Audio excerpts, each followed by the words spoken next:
murakaza neza kuri Genius TV. Tugiye kubagezaho 90 iboneka muri Bibiliya, migufiya yoroshye kuba buri wese ayifata mu mutwe. Ku mwanya wa 9 turasanga Abatesalonike wa mbere igice cya 5 n'umurongo wa 19. Akaba atubwira ngo ntuzimye umwuka wera. Ku mwanya wa 8 turasanga Itegeko kwa kabiri igice cya 5 n'umurongo wa 19. Akaba atubwira ngo ntuzibe kandi.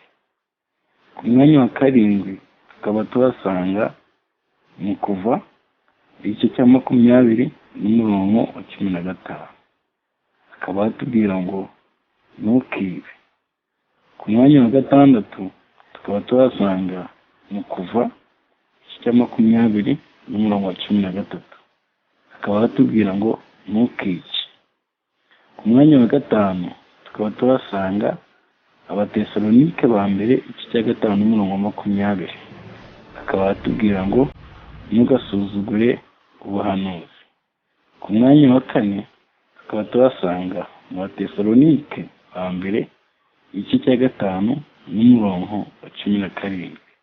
Akaba atubwira ngo senga ubudasiba.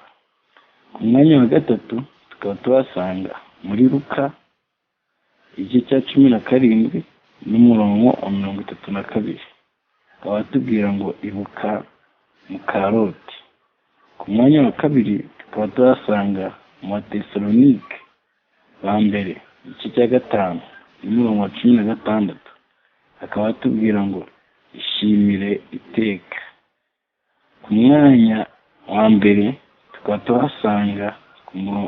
tuhasanga muri Yohana igice cya 11 n'umurongo wa 35. Atubwira ngo Yesu ararira. Murakoze gukurikirana iki kiganiro twari turi kubagezaho. Niba utarakora subscribe kuri iyi channel yacu kugira ngo uzugende ubona izindi nkuru tubona tukugezaho buri munsi. Ciao ciao.